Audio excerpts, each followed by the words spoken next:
ज्यादा खुद सीख रही हैं। ठीक है, तो ये जो आपके फर्स्ट उसमें दिया गया है ना पेज पे, इसका नाम है जी expected learning outcomes. Expected, I have asked you everyone what are the expected targets or what are the expectations you have from the children who are coming or who are leaving your class। पहला मेरा सवाल ये था ना, तो we have some के ठीक है, उनको ये आना चाहिए, उनको बैठ से मैनर आ जाए, वो लिख सके, बोल सके, रीड कर सके, हमारा यहाँ तक का ही था। अब देखते हैं हमारी किताब हमें क्या कहती है, जो हम पढ़ा रहे हैं वो किताब हमें क्या कहती है कि अजय आपकी इस बुक का टारगेट क्या है। Trace and draw vertical, horizontal and wavy lines with simple pattern made up of lines, circles, semicircles and other simple shapes। जितनी भी लिखाई है वो किस पे बेस करती है? लाइन्स पे। लाइन्स पे लो। सो आप लोगों को या हमें नाम आते हैं लाइन्स के? मुझे बताएगा कोई?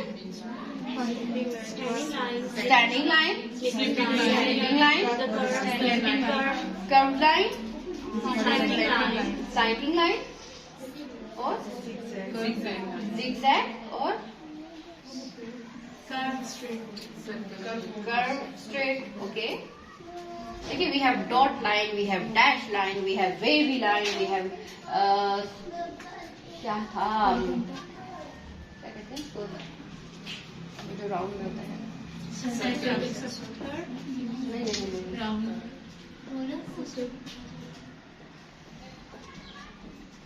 That is related to the backbone.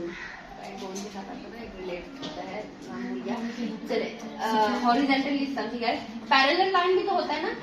Parallel line क्या होता है? जो आमने सामने होती है, जो जुड़ती नहीं है।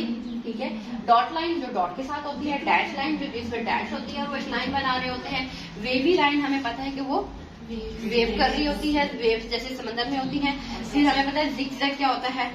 ठीक है, फिर हमें पता है कि स्लाइडिंग लाइन क्या होता है। ठीक है, तो अब जब हम बच्चों को पहले लाइंस का सेंस बता देंगे तो वी नो के जो कैपिटल एबीसी है सारी लाइंस वही होती है। ठीक है, और जो जहां हम वेव की बात करते हैं, कर्व की बात करते हैं, जहां हम सेमी सर्कल और सर्कल की लाइंस की बात करते हैं, तो वो हमारी कहाँ पे आती है? स्मॉल अल्फाबेट्स में आ जाती है।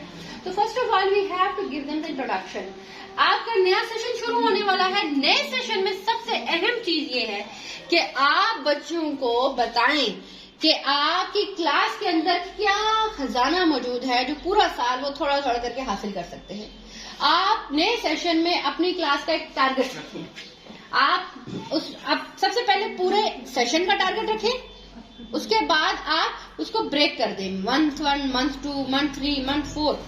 अगर मजीद स्मार्ट वर्क करना चाहते हैं, मजीद अच्छा काम करना चाहते हैं, तो आप क्या करेंगे? आप उसको फर्दर ब्रेक कर देंगे, वीक 1, वीक 2, वीक 3, वीक 4।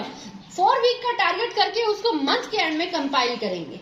अब वो टारगेट क्या है? आपने अपना क्लास को डेकोर करना है। आपकी क्लास है, आपकी क्लास में क्या होना है? आपने अपनी क्लास में देखना है कि मैंने अपनी क्लास में किस तरह क्या चीजें मैनेज करनी है। आपकी उर्दू में भी लाइन्स आती हैं। राइटिंग में सबसे पहली एलिमेंट जो आता है वो क्या होता है? एक तो आपका ट्राइपॉड ग्रिप आता है। ठीक है, कि आपने होल्डिंग कैसे करनी है। दूसरा आ जाता है आपका लाइन्स, होल्ड तो कर लिया, आपने लिखना कैसे है। ठीक है, तो अब आपकी क्लास में एक जगह ऐसी है, फर्ज करें ये मेरा बोर्ड है, तो यहाँ पे मैं लाइन्स का ना फ्लैश कार्ड बना के लगाऊंगी। जैसे लास्ट टाइम मैंने आपसे बात की थी, फर्स्ट करें मेरे पास एक ये लाइन है, ये है। ठीक है, इसको मैं मतलब एक कागज इतना सा काट के इसके ऊपर मैं वेवी लाइन बना दूं, इसके ऊपर मैं zigzag बना दूं, डॉट बना दूं, तो मेरी 1 यहाँ 2 3 4 5 6, तो मेरी पूरी लाइंस जो हैं वो यहाँ होंगी और उनके नाम भी होंगे साथ। यहाँ साइड पे या यहाँ नाम लिखा होगा, नीचे उसका पैटर्न होगा और वो यहाँ पे लगा हुआ। तो जब आप बच्चे को काम करने के लिए देंगी, अच्छा उसमें क्या होता है कि देखिए फर्ज करें हम जैसे मिसाल देते हैं आपको, हमारे पास यहाँ पे कहीं पे भी जैसे फर्ज करें ये एक चार्ट लगा हुआ है, तो चार्ट कुछ ऐसे बाद निकल जाता है, उतार देते ना, हम इस्तेमाल नहीं करते। अब जब हमने चार्ट उतार दिया, इस्तेमाल नहीं किया, तो हमने फिर ये भी देखना है कि हम उस चार्ट को कैसे इस्तेमाल करें। तो डेकोरेशंस में या टैगिंग में आप कोशिश क्या करेंगे, जो यूज चीजें होती हैं उनको इस्तेमाल करें। आपने उसको लिया, उसकी बैक साइड ब्लैंक होती है, आप उसको कट करो, कट करके आप जैसे वो इतना साइज होता है ना, इतने साइज में आप उसको कट करो और उसकी ना 3 से 4 लेयर्स बन जाए। यानी इतना चार्ट है तो 1 2 3 4 4 उसके पार्ट्स बन जाएंगे। 4 पार्ट्स बने, उसका बॉर्डर लगाया आपने, बॉर्डर लगाने के बाद उसके अंदर आपने लाइंस बना दी, ठीक है। और लाइंस ऐसे बनाएंगे, 2 पैरेलल लाइन है और उनके दरमियान में गैप है, ठीक है। और आपने उसके ऊपर उसको कट करके उसके ऊपर पीछे एक गत्ता, आपको पता है पेटियों के गत्ते मिल जाते, एक पेटी का गत्ता लगा दिया आपने, उसके ऊपर आपने प्लास्टिक चढ़ा दी। अब आप आज पढ़ा रहे जी, today we will learn about the wavy lines. आप वेवी लाइन करते हुए बच्चे को आप बताएंगे, यहाँ लिखा होगा तो बच्चा देख के भी सीखेगा, वेवी स्पेलिंग सीख लेगा, प्रोनाउंसिएशन सीख लेगा। फिर आप बच्चों को कहेंगे okay group A B C we have only 5 seconds, हम देखते हैं कौन सबसे अच्छे ड्रॉ करता है। आपने वही उठा के ग्रुप ए को दे दिया, बच्चा उसके ऊपर ट्रेस कर रहा है, ठीक है। आपने एक टाइम दिया, ओके 3 मिनट्स आप, ओके फाइन, आपने जितना किया रोक दे, आपने उठा के दूसरे को दे दिया, तीसरे को दे दिया। फिर आप उसमें एक कंपटीशन करेंगे नीट कौन कर रहा है, ठीक है। अब जैसे ही हो गया, आपने सब, आपका नोटिस बोर्ड एक साइड पे लगा हुआ होता है, आप वो थंबनेल ले और हर एक का ना ग्रुप ए बी सी ऊपर लिख के नीचे उनकी वो टैग्स के साथ वही चिपका दे और उनसे कहेंगे देखिए हम देखते किसका सबसे ज्यादा नीट था, किसने सबसे अच्छा किया, किसने सबसे टाइम पे किया, तो उसके लिए क्लैप कर दे, एक कैंडी दे दे। तो आपका बच्चा लाइन भी सीख गया, नाम भी सीख गया, टीम वर्क भी सीख गया, टाइम मैनेजमेंट भी सीख गया और राइटिंग पैटर्न को भी समझ गया। और उसके बाद आपने उसे उतारा, उसको ऊपर से डस्टर से साफ किया, उसको दोबारा आपने सेव कर दिया। तो नो कॉस्ट और लो कॉस्ट के अंदर आपकी बेहतरीन एक्टिविटी बन रही है, ठीक है।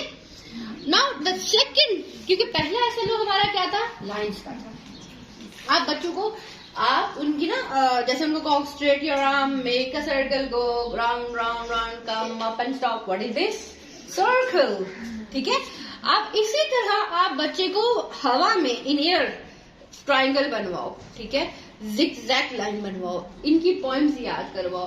फिर उनको कहो कि अच्छा एक बच्चा, अब सारे बच्चों को ना छोटे छोटे पीस काट के दे दें, आप पीस काट के दे दिया आपने और उनको कहा कि आप कतार बना दो A B C की, तो आपने कतारें बना दी और बच्चों को कहा कि आपने आंखें बंद करनी है और जो पिछला बच्चा होगा वो उसके ऊपर ड्रॉ करेगा। फर्स्ट करें वो यूं ड्रॉ करता है ट्राइंगल, तो अगला बच्चा सिर्फ फील कर रहा है और उसने आगे ट्राइंगल बना दिया। अब ये वो लर्निंग है जो बच्चा नहीं भूलेगा। आप जितनी दफा कहने कॉपी पे लिखो, वो नहीं लिखेगा, इंटरेस्ट नहीं होगा। लेकिन आप इस तरह की एक्टिविटी कराएंगे वो कभी भी नहीं भूलेगा। तो आप इससे लेटर करवा सकते हैं, लेटर रिकग्निशन करा सकते हैं, लाइन्स करवा सकते हैं, काउंटिंग करवा सकते हैं, उर्दू करवा सकते हैं, what ever you think fit, आप कुछ भी करवा सकते हैं। आपने ऐसी एक्टिविटी कराई, पर्चियां अक्सर कॉपी जब 1 साइड पेज खाली हो जाते हैं, कुछ भी, तो आप उसकी एक बास्केट बना लो कि मैंने ये पेज किसके लिए इस्तेमाल करने हैं, ठीक है। Second SLO is retell and respond to stories, songs and rhymes by joining verbally or with action as appropriate. Okay, again coming towards this, like आपने बच्चों को reinforcement ऐसा करवाना है कि आप पढ़ेंगे। अच्छा लास्ट मेरी क्लास में कौन मौजूद था, नाउन करवाया था मैंने, कौन करवाएगा आप दोनों में से?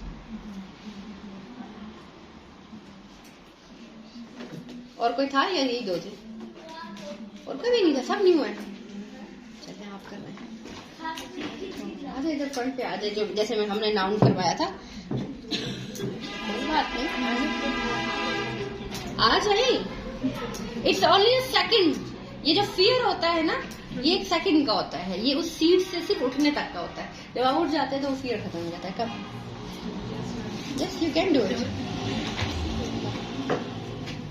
Stand here. Noun की, हाँ नाउन करवाएं।